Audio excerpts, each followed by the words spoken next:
होय होय वारकरी पाहे पाहे रे पंढरी, काय करावी साधने फळावघेची.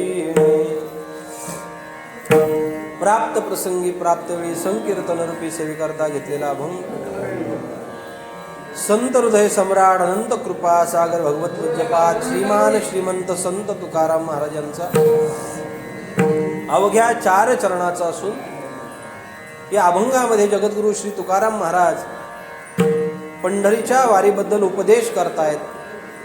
आणि तो उपदेश करताना आपल्याला आपल्या इंद्रिय जी नेत्र इंद्रिय आहेत त्या नेत्र इंद्रियांना आलेला जो डोळ्याला जो नेत्र इंद्रियांना आलेला जो अनुभव आहे त्या परमात्म्याचा अनुभव या अभंगामध्ये जगद्गुरु संत तुकाराम महाराज व्यक्त करत आहेत. गेली 28 वर्ष चालू असलेला आपला देहू ते आळंदी पायदिंडी सोहळा, त्याची ही प्रस्थानाची कीर्तनरूपी सेवा आपले संत तुकाराम महाराज वारकरी मंडळ या मंडळाच्या विद्यमाने चालू असलेला हा पायदिंडीचा सोहळा आणि त्या निमित्तानं असणारी ही प्रस्थानाची कीर्तनरूपी सेवा, बराच मोठा पल्ला गाठून आपण आत्ता इथपर्यंत आलेलो आहोत, बरोबर ना. आणि इथून परत उद्या आपल्याला मोठा पल्ला गाठायचा आहे, तिथून आपल्या पायवारीची सुरुवात होणार आहे. त्या निमित्तानं ही प्रस्थानाची कीर्तनरूपी सेवा श्री गुरु महाराजांची आहे. फक्त इथं मी निमित्त मात्र उभा आहे. प्रस्थान शब्दाचा अर्थ बरेच वर्ष आपण ऐकत आहात. प्रस्थान म्हणजे एका जागेवर ना दुसऱ्या जागेवर जाणे, याला प्रस्थान असं म्हणतात. आणि एका ठिकाणावरून दुसऱ्या जागेवर जाण्यासाठी माणसाला काही साधनं वापरावी लागतात.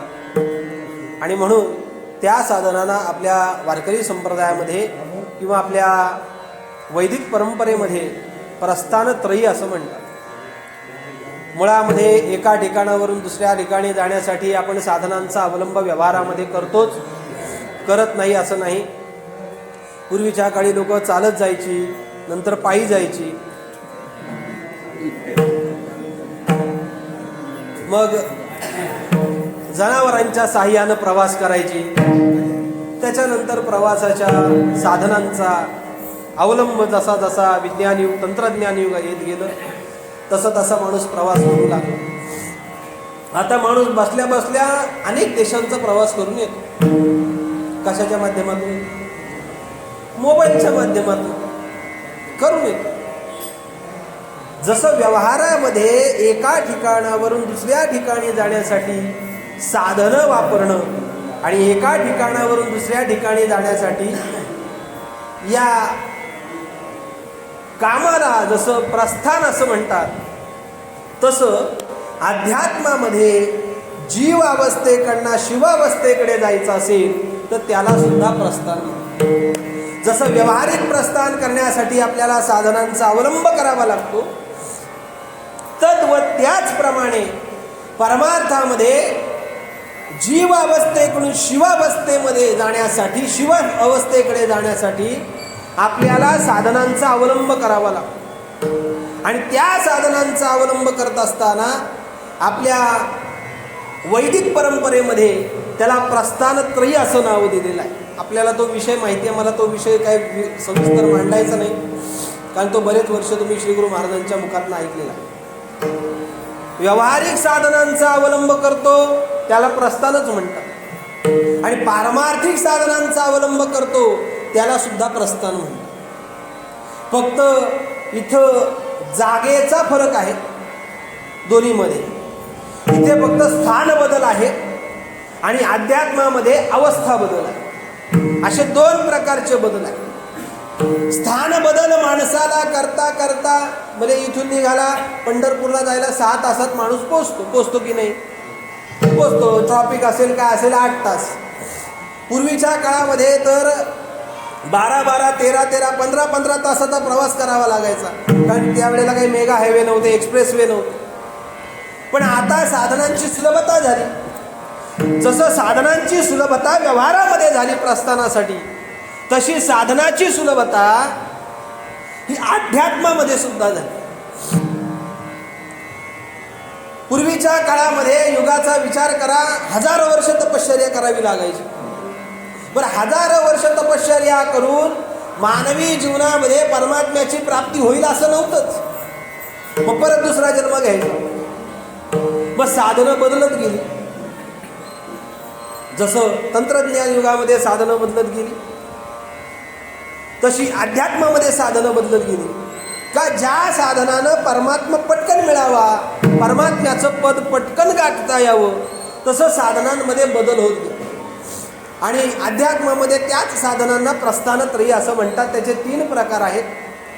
संत वाङ्मयाची प्रस्थानत्रयी आहे, ऐतिहासिक प्रस्थानत्रयी आहे आणि वेदांताची प्रस्थानत्रयी आहे. वेदांताच्या प्रस्थानत्रयीमध्ये ब्रह्मसूत्र, उपनिषद, गीता येतं. ऐतिहासिक प्रस्थानत्रयीमध्ये रामायण, महाभारत आणि 12 स्कंदी भागवत येतं. आणि तिसरी प्रस्थानत्रयी संत वाङ्मयाची आहे. त्याच्यामध्ये ज्ञानेश्वरी, एकनाथ महाराजांचं भागवत आणि संत तुकाराम महाराजांचा गाथा याचा विचार मांडलेला. म्हणजे व्यावहारिक प्रस्थान करण्यासाठी साधनांचा अवलंब जर माणसाला करावा लागत असेल, तर परमार्थामध्ये अवस्था बदलण्यासाठी माणसाला या साधनांचा अवलंब करून आपल्या अवस्थेमध्ये बदल करावा लागतो. आणि आपली अवस्था बदलणं याला प्रस्थान असं म्हणतात. असा प्रस्थान शब्दाचा सरळ सरळ अर्थ आहे. पण लोक म्हणतात, अहो आम्ही जवळजवळ 20-25 वेळा ज्ञानेश्वरी वाचली, मग आमचं प्रस्थान झालं नाही का? प्रस्थान झालं असेल का नसेल हे तुझ्या मनाला तू विचार. लोक म्हणतात आम्ही पंढरपूरची वारी करत नाही का? पंढरपूरची वारी करतो, पण पंढरपूरची वारी करताना भजनात किती वेळ असतो हे अगोदर ठरवून घे. तिथं भजनाचा पत्ताच नाही, हा फक्त हॉटेल शोधत असतो. एकदा दिंडी रस्त्याला लागली का ह्या हॉटेलात भजी खा, त्या हॉटेलात वडापाव खा, त्या हॉटेलात चहा पी, हे चालू असतं. मग याने प्रस्थान होणार आहे का?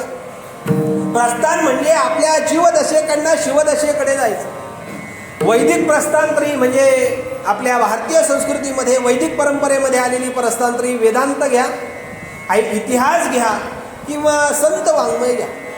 या तिन्ही प्रस्थानत्रयीचा जरी आपण एखाद्या ग्रंथाचा जरी आपण अभ्यास केला तरी सुद्धा आपल्या जीवनामध्ये बदल होतो, लक्षात ठेवा.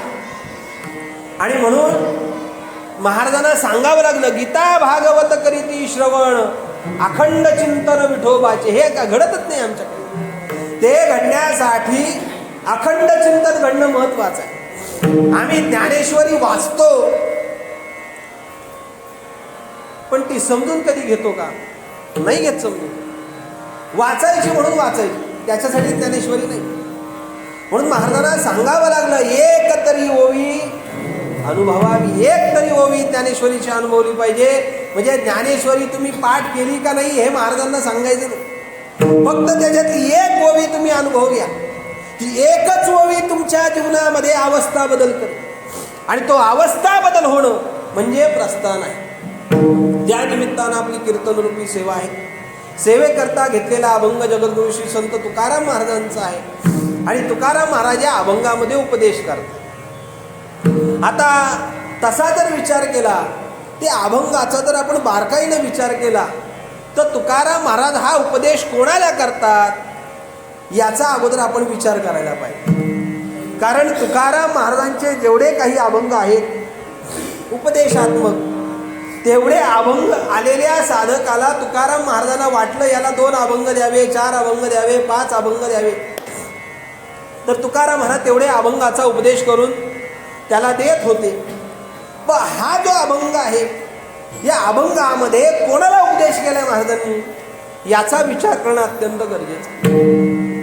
कारण या संपूर्ण अभंगाचा विचार केला तर अभंग तुकाराम महाराज आपल्या व्यतिरिक्त दुसऱ्या असणाऱ्या साधकाला करतात असा विचार या अभंगामध्ये नाही. बघा तुम्ही अभंगाचा विचार करा. होय होय वारकरी पाहे पाहे रे पंढरी, वारकरी हो आणि पंढरी पहा. काय करावी साधने फळ अवघेची. बाकीची साधनं करण्याची गरज नाही. याच पंढरीच्या वारीच्या साधनानं तुला फल प्राप्त होईल, नाम परमात्मा प्राप्त होईल. अभिमान नुरे कोळ अवघेची पुरे. या पंढरीच्या वारेनं अभिमान निघून जाईल, नष्ट होईल. आणि कोड आहे जीवनातलं, ते तुझ्या जीवनातलं कोड निघून जाईल. कोड अवघेची पुरे. किंवा तुझ्या जीवनामध्ये असणारी इच्छा, ती इच्छा परिपूर्ण होईल. म्हणून त्याच्यासाठी इतर साधन करण्याची गरज नाही. वारी हे साधन नाही. कारण का, मी त्या डोळ्याने परमात्म्याला पाहिलंय आणि तो परमात्म्याला पाहिल्यामुळे विठो बैसला सावळा, मी त्याला डोळ्यात साठवले आणि म्हणून त्या इतर साधनाची गरज नाही. आता मला सांगा, हा जो तुकाराम महाराज उपदेश करतायत, हा उपदेश इतर त्रयस्थ माणसाला करत नाही, दुसऱ्या माणसाला करत नाही. तर हा जो उपदेश तुकाराम महाराजांनी केला आहे, तो उपदेश स्वतःच्या मनाला केलेला आहे. लक्षात ठेवा. का मनाला केलेला आहे? कारण इथं दुसरा व्यक्तीच उपस्थित नाहीये. बघा ना, कारण डोळ्यांनी पाहिलं आणि तुकाराम महाराजांनी सांगायला पाहिजे मी मनात साठवलं, त्याचं तू चिंतन कर. पण इथं त्रयस्थ माणसाचा शब्द तुकाराम महाराज वापरत नाही. पाहे पाहे रे पंढरी काय करावी साधने फळ. म्हणजे दुसरा कोणाला उपदेश केला नाही. काही अभंगामध्ये तुकाराम महाराजांनी दुसऱ्याला उपदेश केलेला आहे. बरेचसे असे अभंग आहेत का तुकाराम महाराज त्या अभंगामध्ये दुसऱ्याला उपदेश करतात. आईसे उपदेशी तुका अवघ्या लोका सकळा. म्हणजे सगळ्या लोकांना उपदेश, लोका सकळा उपदेश केला की नाही? बरोबर आहे. काही अभंगामध्ये काही साधकांना उपदेश केलेला आहे. एक तुकाराम महाराजांकडे साधक आलेला आहे. त्या साधकाला तुकाराम महाराज सांगतात का एक काम कर, तू मला भेटायला आलाय, पण भेटायला आल्यानंतर तू तुझ्याजवळ आणलेला जो उकिरडा आहे तो बाहेर ठेव. तो उकिरडा बाहेर ठेवला का तुझ्याशी मला बोलता येईल. का बोलता येईल? कारण तुझ्याशी मी बोलायला लागलो तर तो उकिरडा असेल तर मला तुझ्याशी संवाद साधलेला तुझ्या मनावर उमटणार नाही.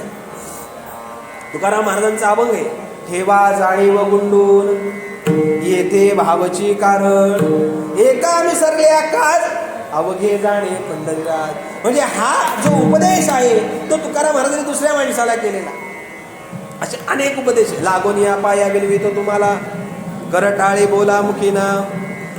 दुसऱ्याला सांगितले. पण या अभंगाचा विचार जर आपण केला बारकाईनं तर तुकाराम महाराज दुसऱ्या कोणाला सांगत नाही. पाहे पाहे रे. हा उपदेश तुकाराम महाराज मनाला करताय. बरं, मनाला करत असताना बरं मनालाच का उपदेश केला?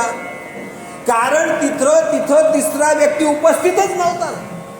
आणि बाबांनी मी विद्वानाला सांगायचे का लोकांना उपदेश करण्यापेक्षा अगोदर साधकानं आपल्या स्वतःला उपदेश करा. आणि ज्या वेळेला साधक स्वतःला उपदेश करेल त्यावेळेला तो परमात्म्याची उंची गाठू शकेल. त्याची साधक अवस्थेकडून तो सिद्ध अवस्थेकडे. परमार्थामध्ये हीच मोठी पडझड झाली. लोक दुसऱ्याला उपदेश करायला लागली आणि स्वतःच्या जीवनामध्ये त्याचा अनुभव शून्य यायला लागला. म्हणून तुकाराम महाराज इतर कोणाला उपदेश करण्यापेक्षा ते स्वतःच्या मनाला उपदेश करतात. का स्वतःच्या मनाला उपदेश करण्याची गरज तुकाराम महाराजांना वाटावी? त्याचं कारण असं आहे, मनाचा स्वभाव अत्यंत चंचल आहे. ते मन असं आहे का त्या मनाचा आजपर्यंत कोणालाही पत्ता लागला नाही. कुठलाही शास्त्रज्ञानासमोर त्याला विचार हे मनाचा पत्ता सांगू शकतो का? नाही सांगू शकतो. कारण मन एवढं सूक्ष्म अवस्थेमध्ये काम करतं. बरं, नाही म्हणण्याची कोणाची ताकद आहे का? मन नाही म्हणण्याची ताकद पण नाहीये. बरं, आहे म्हणून सिद्ध करता येत नाही.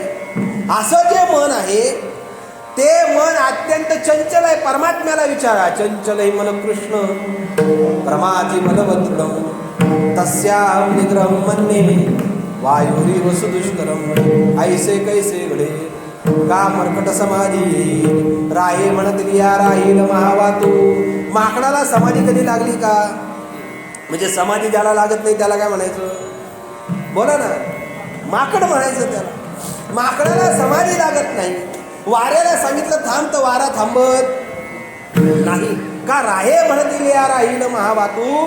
जसं मनाचा स्वभाव अत्यंत चंचल आहे आणि ते चंचल असणारं मन, त्या चंचल असणाऱ्या मनाला एका विशिष्ट मार्गाकडे लावायचं.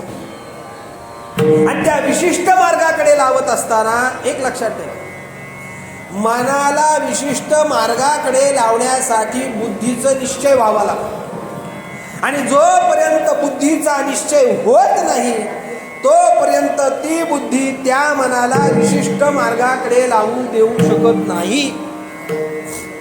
भगवान परमात्मा सांगतात, तद्बुद्धयास्तदात्मानं तन्निष्ठास्तत्परायण गच्छन्त्य पुनरावृत्ती ज्ञान निर्धूत कल्मषः. बुद्धी निश्चये आत्मज्ञान ब्रह्मरूप भावी आपणा आपण. ब्रह्मनिष्ठा राखे पूर्ण तत्परायण हरनिशी. त्या बुद्धीचा निश्चय व्हावा लागतो. आणि बुद्धीचा निश्चय विषय होण्यापेक्षा त्या बुद्धीचा विषय परमात्मा व्हावा. बुद्धीचे वैभव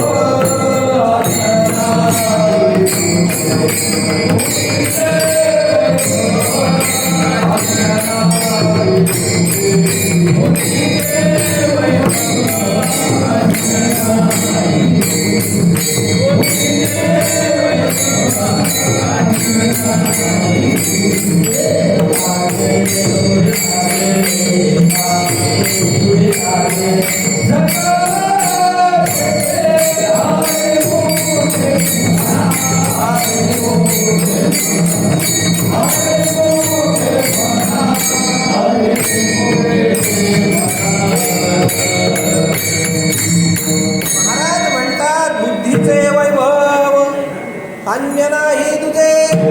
बुद्धीचं वैभव दुसरं तिसरं काही नाही. बुद्धीचं वैभव एकाके शिराहे सकळ सिद्धी. त्या बुद्धीचा निश्चय व्हावा आणि त्या निश्चयात्मिका बुद्धीनं त्या मनाला सांगावं तरच ते मन ऐकतं, अन्यथा ऐकत नाही. मनाचा स्वभाव किती चंचल असावा, शास्त्रामध्ये त्याला एक सुभाषित सांगितलेलं आहे. मनो मधुकरो मेनो मानवी मदनो मा मधो मर्कडो मत्स्यो मकरो दश चंचला. 10 गोष्टी ज्या चंचल सांगितल्या, त्या चंचल 10 गोष्टीमध्ये अत्यंत सूक्ष्म आणि चंचल जर कोण असेल तर ते चंचल मनच आहे पहिलं. म्हणून सुभाषिताची सुरुवात बघा, मनो मधुकरो. पहिलं मन चंचल आहे, मग बाकीच्या गोष्टी चंचल. एखाद्याच्या मनामध्ये आता आलं नाक्यावर जावं आणि वडापाव खाऊन यावं, गेला नाही पण वडापाव खाऊन आला की नाही. जाऊन वडापाव खाऊन आला म्हणजे मनाचा स्वभाव एवढा सूक्ष्म आहे का एका सेकंदात इथलं मन अमेरिकेला पण फिरून येईल.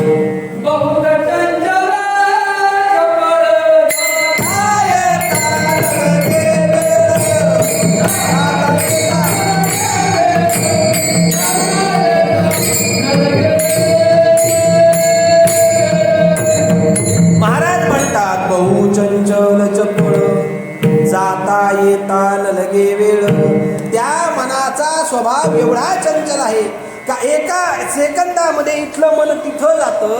तर असं असणारं चंचल मन बुद्धीच्या साह्यानं त्याला टोकायचं आणि त्या मनाला एक मार्गाला लावलं पाहिजे.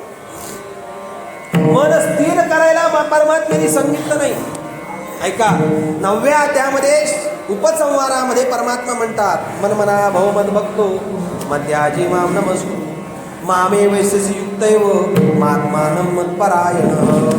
18व्या अध्यायामध्ये म्हणतात, मन मना भव मद भक्तो मध्याजी माम नमस्कुरु मामे वैश्यसी सत्यम ते प्रतिजाने प्रियोसी. तरी बाही आणि अंतरा आपल्या सर्व व्यापारा मद व्यापकाते विरा विषय करी.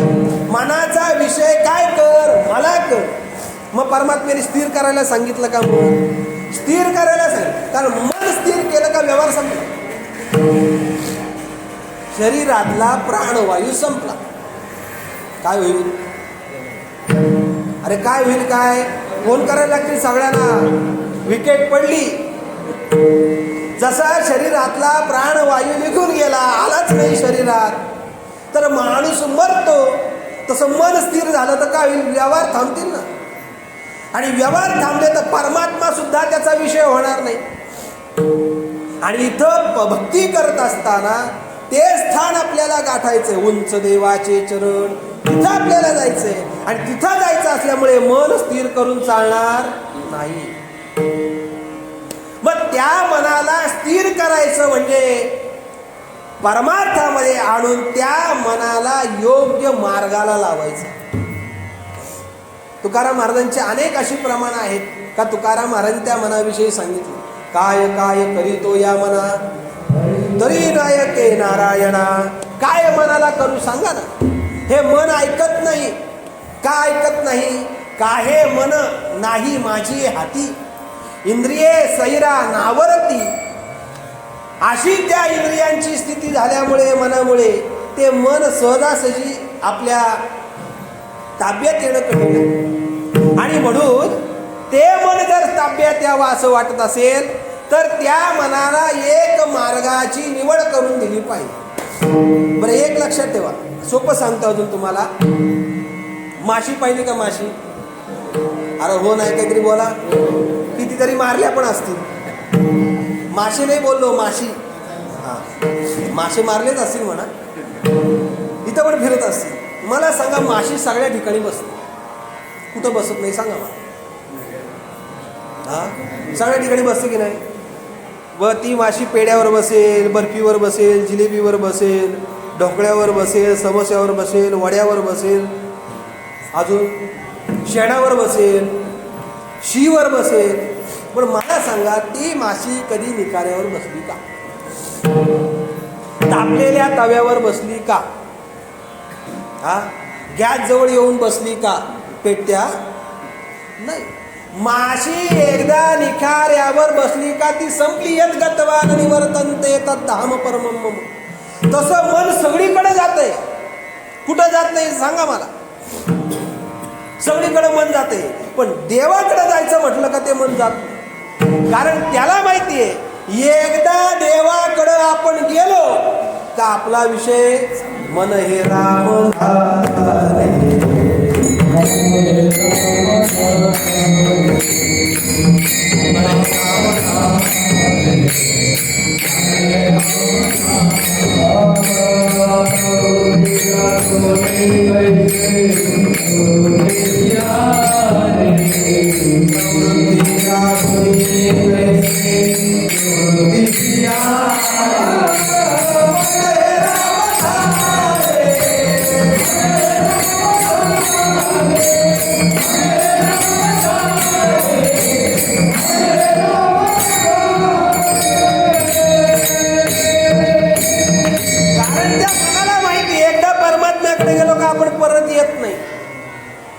कारण त्या मनाला विषयाची सवय लागलेली आहे. आणि त्या विषयाची सवय बऱ्याच वेळा सांगितलं, एका जन्मातली नाहीये, अनंत जन्माची सवय त्या मनाला विषय उपभोगण्याची असल्यामुळे एका जन्मात संस्कार विषयाचे मनावर असणारे जात नाही. अहो, साधा व्यवहारामधला तुपाचा डबा जो असतो आपला, तुपाचा खाताना तूप कुठलं? जर्शीचं, 500 रुपये किलो. गोवर्धन डुप्लिकेट, महानंदा सगळे डुप्लिकेट तुप आहेत. ओरिजिनल तूप आपण घरी म्हशीचं दूध, गाईचं जर्शीचं नाही, आणून ते उकळवून त्याची साय काढून बनवलेलं तूप, ते खरं ओरिजिनल. त्या तुपाचा डबा कुठलाही घ्या, प्लॅस्टिकचा घ्या, स्टीलचा घ्या, कुठलाही तुपाचा डबा घ्या. एकदा तूप संपलं का बायका ते घासता की नाही? मग कुठलाही साबण वापरा, राखाडी वापरा, काय वापरायचं ते वापरा, 100 लिंबांची शक्ती वापरा, व्हील काय वापरायचं ते वापरा. पण मला सांगा, किती डबा घासला म्हणजे त्या तुपाचा ओसटपणा जातो? हा, किती घासला म्हणजे जातच नाही. फक्त त्या साबणाचा फेस येतो. राखाडी वापरणारी महिला असेल तर राखाडी डबा संपेल, पण त्या तुपाचा ओसटपणा जाणार जसा सर्वसाधारण व्यवहारातील डब्याला लागलेल्या तुपाचा ओसटपणा जात नसेल, तर अनंत जन्माचे या मनावर असणारे विषयाचे संस्कार, विषयाचा ओसटपणा लगेच कसं जाईल? नाही जाऊ शकत. मग त्या मनाला कुठंतरी सन्मार्गाला लावावं लागतं, कुठंतरी न्यावं लागतं त्याला. आणि त्याला नेण्यासाठी दोन मार्ग महत्वाचे आहेत. एक म्हणजे एकांतामध्ये न्यायचं आणि दुसरं म्हणजे त्याला संतांच्या संगतीमध्ये न्यायचं. तरच ते मनाला त्या मार्गाला जाता येईल. तसं ते मन एकीकडून दुसरीकडे जात नाही. जायचंच असेल तर ते विषयाकडे जातं. पण असं असणारं मन त्या मनाला नको त्या गोष्टीची आवड लावण्यापेक्षा, विषयाची आवड लावण्यापेक्षा त्या मनाला आवडच लावायची असेल तर त्या मनाला आवड लावायची असेल तर ती परमात्म्याची आवड लावली. आणि मनाचा किती वाईट स्वभाव सांगू दे, किती वाईट स्वभाव सांगू दे. माझ्या भाग्यामध्ये एकदा यात्रेला गेलो होतो. काय कोणाच्या मनात काय असतं, कोणाच्या मनात काय असतं आपण सांगू शकत नाही. आणि गेल्यानंतर आळंदीला ज्यांनी बरेच वर्ष कुंभार गुरुजी वारकरी शिक्षण संस्थेमध्ये काढलेले एक महाराज होते, ते जंगली शास्त्रींकडे अभ्यास केलेला, असे सगळे मोठे मोठे महाराज मंडळी होते. आम्ही रामेश्वरला गेलो. रामेश्वरला गेल्यानंतर जेवायला उशीर होता. ते म्हटले महाराज प्रवचन करायचंय. तर मग सांगा. तिकडे कुंभार गुरुजी शिक्षण संस्थेमध्ये शिकलेले महाराज आहे. इकडे म्हटलं जंगली शास्त्रींकडे शिकलेले महाराज, त्यांना सांगा प्रवचन करायला. त्यांची काय मिटिंग झाली ते सगळे माझ्याकडे आले. नाही आम्ही नाही करणार, तुम्ही करायचं. म्हटलं मी करायचं काय, मी कुठे शिकायला गेलो. म्हटलं मी घरी शिकलो. म्हटलं तुम्ही चांगले शिकून आलेले आहेत, ग्रंथाचं अध्ययन चांगले केलेले आहे, मला काय जमणार नाही, तुम्ही करा. नाही तुम्हीच करायचं. प्रवचन 1.5 तास. आणि माझ्या गुरुकृपेमुळं माझ्यावर असणाऱ्या, आता त्यावेळेला काय ज्ञानेश्वरी काय सोबत नसते आपल्या, मनमना भोमत भक्तो मध्याजिमाम नमस्कुरु श्लोक घेतला. तिथून जी प्रवचनाला सुरुवात झाली, जिथं जायचं तिथं महाराज प्रवचन तुम्हीच करायचं. जवळजवळ 8 प्रवचनं त्या मन शब्दावर चालली होती.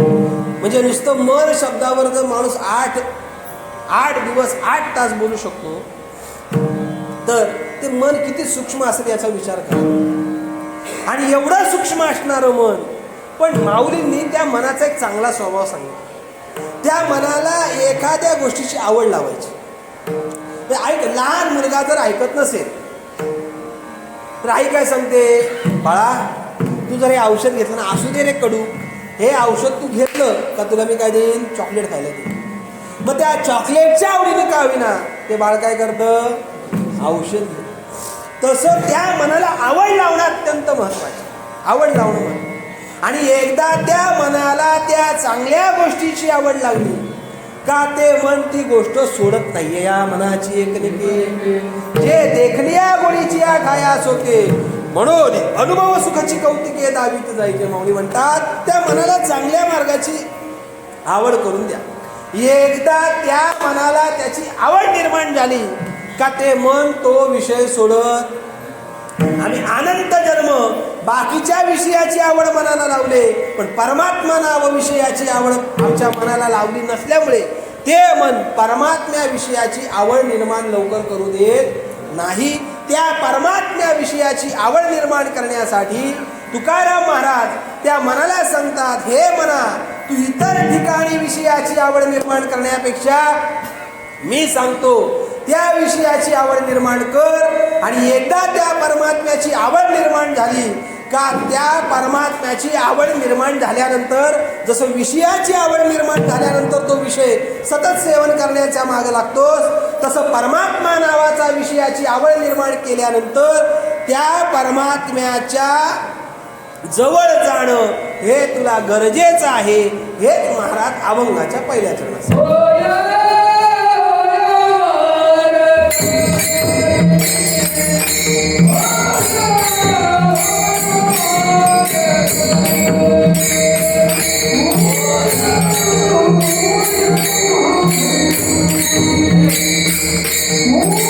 Oh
होय होय वारकरी पाहे पाहे रे पंढरी.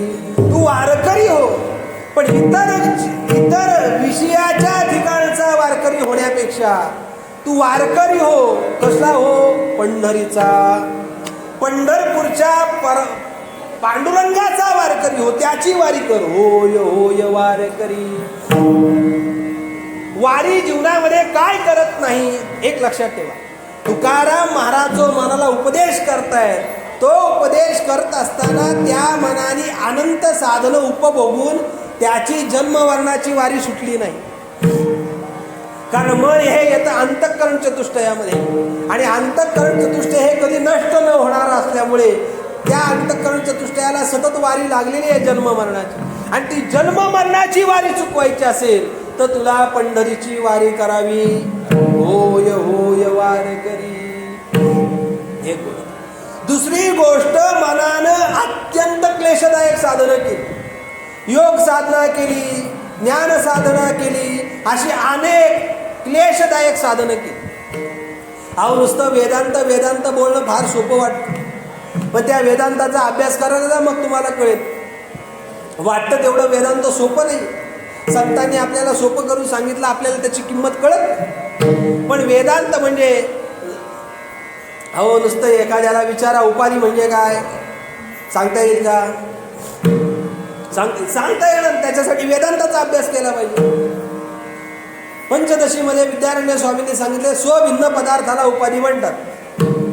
आता स्वभिन्न पदार्थ कुठले कुठले आले? स्वतःपेक्षा वेगळे असणारे. मग स्वतःपेक्षा वेगळं काय आलं? स्वतःपेक्षा वेगळं काय आलं सांगा? बायको. देह पण आपल्यापेक्षा वेगळा आहे. इथून सुरुवात आहे. देह सुद्धा आपल्यापेक्षा वेगळा आहे. देह दृष्टा देह भिन्ना यथा. जसा देह आपल्यापासून, देह म्हणजे आपण आहोत का? नाही. तू देह की देहाचा जाण. द्रष्टा तुझं देह. परमामृतामध्ये मुकुंदराजांनी सांगितलं काय आहे? तू देह नाहीस. तू देह नाहीस, तू काय आहे आत्मा. आता एवढं सांगणं हे कळलं का तुम्हाला? हे सगळं डोक्यावरचा विषय. मग वेदांत सांगणं फार सोपं आहे. बरं, या मनाने वेदांताचा अभ्यास, मनाचा स्वभाव आहे. ऐका, तुम्ही शाळेमध्ये गेले ना सगळे, शाळेमध्ये तास किती वेळाचा असतो? एक गणिताचा तास किती मिनिटाचा असतो? जास्ती असं 35 मिनिटं. 35 मिनिटाच्या पेक्षा जास्त तास नसतो.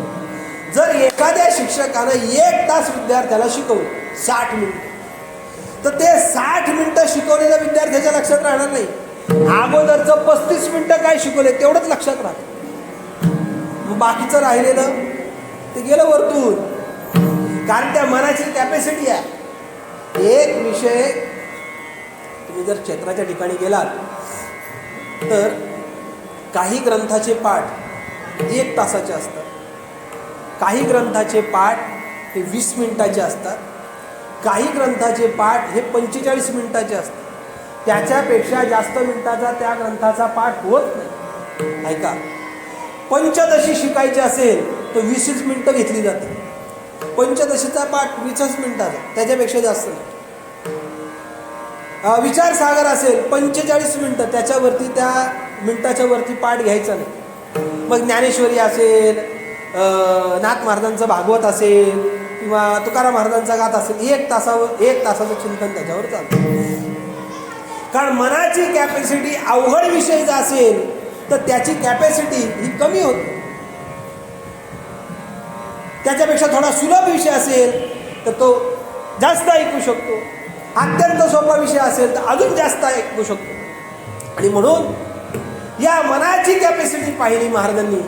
कारण वेदांताचा अभ्यास करून पाहिला मनाच्या द्वारा तर वेदांताचा अभ्यास काही होणार नाही. दुसरी गोष्ट जर पाहिली तर योग साधनेचा अभ्यास करावा. तर योग साधनेचा अभ्यास वाटतो तेवढा सोपा नाही. मग करायचं काय तर मनाला सोपं साधन पाहिजे.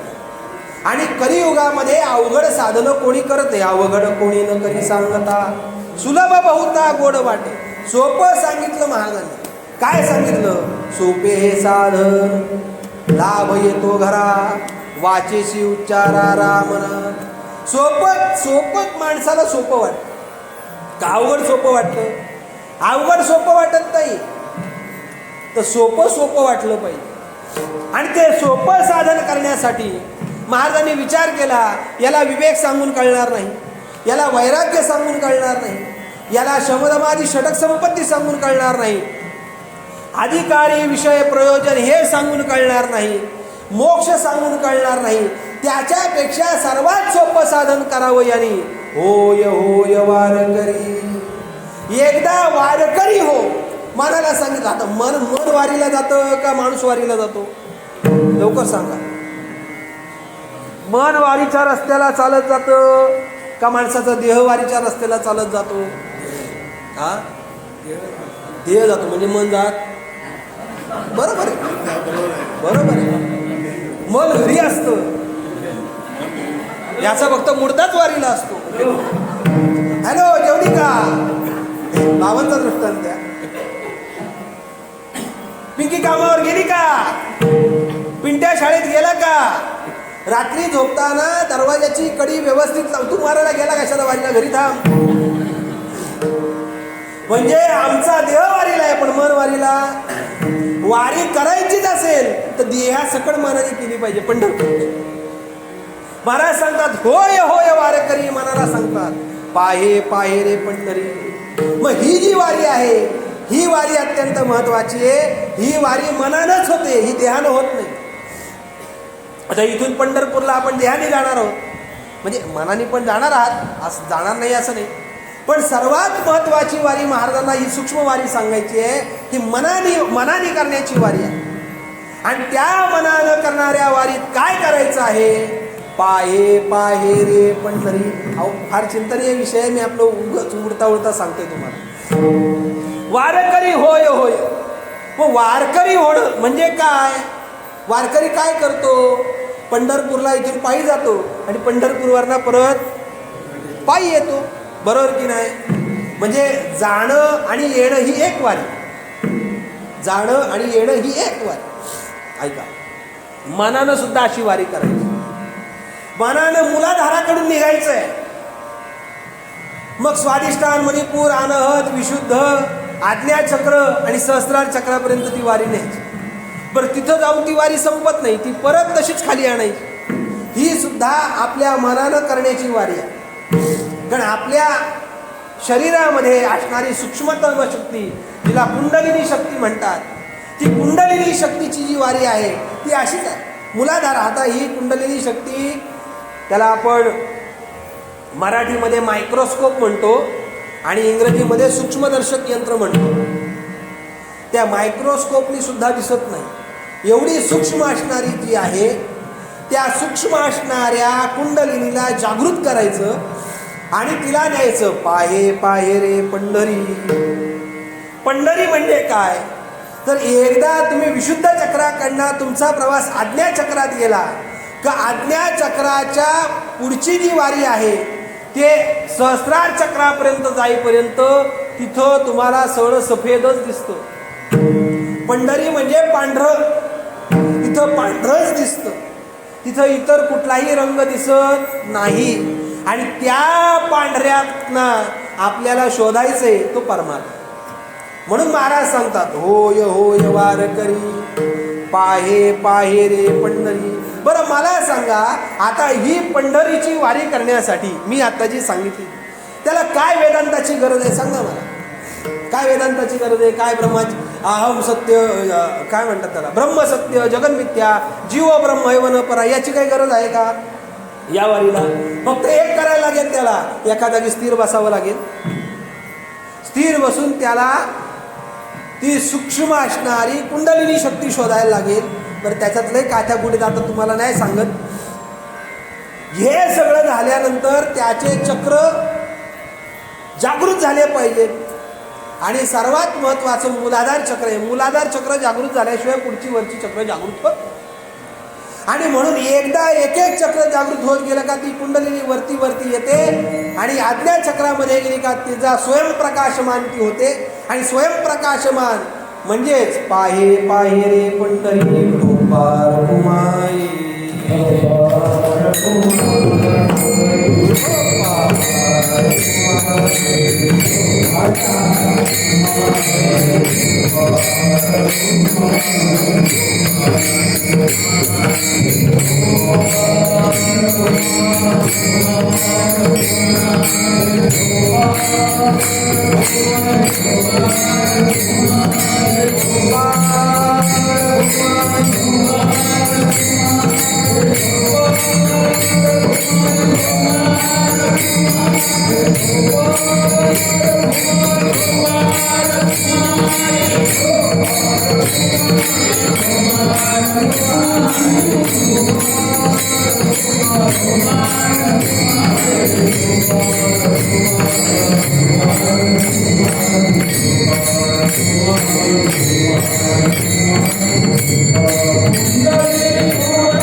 पाहे पाहे रे पंढरी, या मनाला तुकाराम महाराज उपदेश करतायत.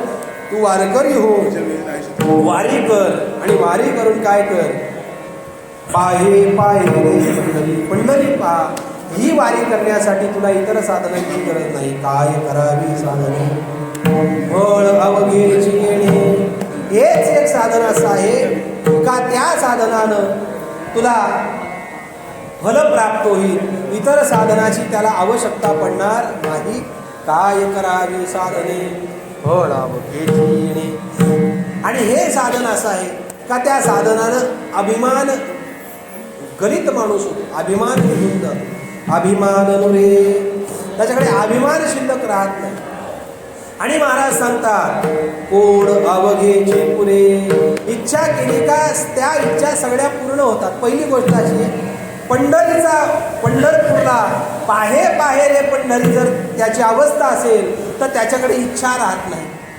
आणि दुसरी गोष्ट, त्याला जी इच्छा होईल ती इतर विषयाची इच्छा होणार नाही, ती परमात्मा रूप इच्छा होईल. आणि म्हणून ती इच्छा निर्माण झाल्यामुळे परमात्मा ती इच्छा परिपूर्ण करतात. तुका म्हणे आम्ही जी जी इच्छा करू देते कल्पतरुपूर्विषयी. आणि म्हणून अभिमान रे कोड अवघेची पुरे, ते पूर्ण इच्छा त्याच्या पूर्ण होतात. आणि म्हणून तुकाराम महाराज त्या मनाला सांगतात, अरे मना, मी पंढरपूरच्या पांडुरंगाला पाहिलाय. तुका म्हणे डोळा विठो बैसला सावळा, तो माझ्या डोळ्यामध्ये बसलाय.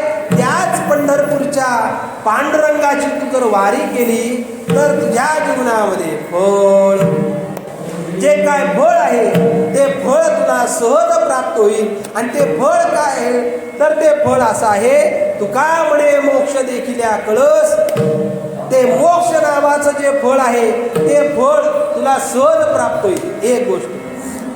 आता इथं तुकाराम महाराजांनी शब्द वापरले. काय शब्द वापरले? फळ अवघेची. काय शब्द वापरला? अवघेची फळ पुरे. मग अवघेची म्हणजे काय? फळ, अनेक प्रकारची फळं आहेत. तू कुठल्याही प्रकारचं फळ अंतःकरणामध्ये धारण कर, ते कुठलंही फळ परिपूर्णतेला करण्याचं काम, त्या फलप्राप्तीचं काम तो परमात्मा सहज करून देईल. आणि म्हणून इतर साधनाची तू व्यावृत्ती कर. इतर साधनाच्या मागे न जाता त्या पंढरपूरचा वारकरी हो आणि वारकरी होऊन त्या पंढरीला पहा. हेच तुझ्या जीवनामध्ये तुझ्या फलप्राप्तीचं साधन असल्यामुळे, इतर साधनापेक्षा ते साधन उत्तम साधन असल्यामुळे ते साधन तू कर, असं महाराज आपल्याच मनाला उपदेशून या अभंगामध्ये वर्णन करतात. ज्ञानेश्वर